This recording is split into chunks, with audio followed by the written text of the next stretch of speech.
Corporation of McDonald's. The first opening statement will be held by the prosecution.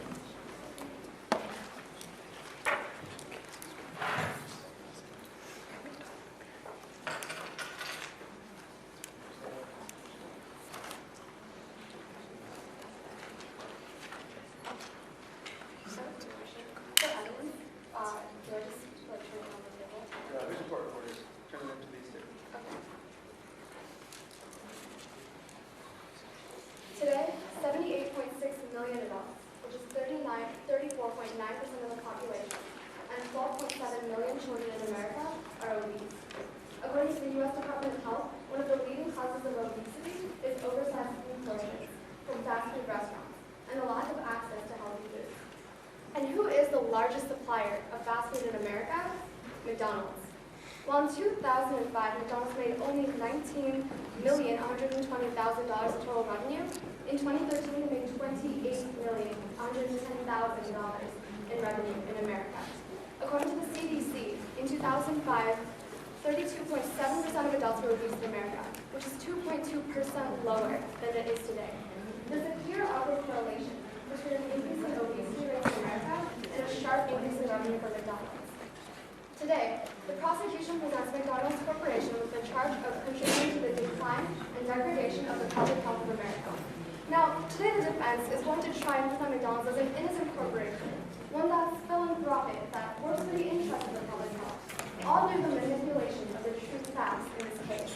But the prosecution is here to reveal the true nature of McDonald's, a corporation that has risked the public's health time and time again and damaged it to extreme measures and continues to do so today. A corporation that hides behind a facade of philanthropy, but in reality only donates 0.8% of their overall $5.5 billion of revenue. In pursuit of a bottom line, they've chosen to use hormones in their sources of meat, which is detrimental effects to the individual American's health, as we will prove with the testimony of our FDA analyst expert witness. We will prove the lasting damage to health and link to obesity, which McDonald's food has on the American consumer through the testimony of our nutritionists. And finally, we will prove that McDonald's itself is aware of how unhealthy their food is, and yet knowingly continues to destroy the health of millions of Americans with the testimony of McDonald's employees. If we prove even one instance where McDonald's has degraded the public health, then, no matter what the motivation, we have proven that they are guilty of hurting the public health and must be held accountable for their actions. If we demonstrate the destruction of public health through the actions of McDonald's, then jury, you must vote guilty against a ruthless corporation sacrificing the health of Americans for the sake of the bottom line.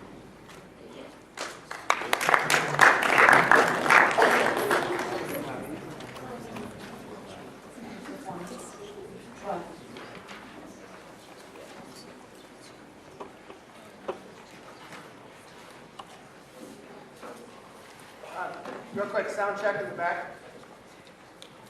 Good here? We do have access to a mic. So have you come up here, you can get the mic and you can speak outwards.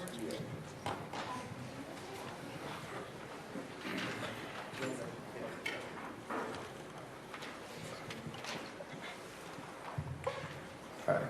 This is good.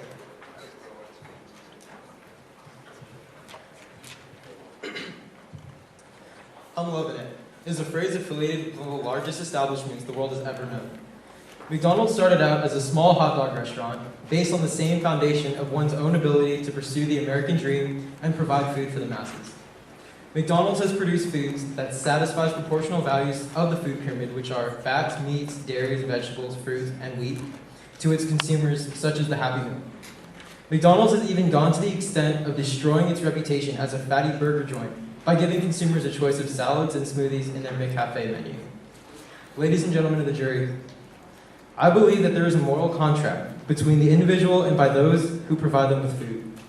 This contract states that the producer is responsible for delivering quality food options to their consumers.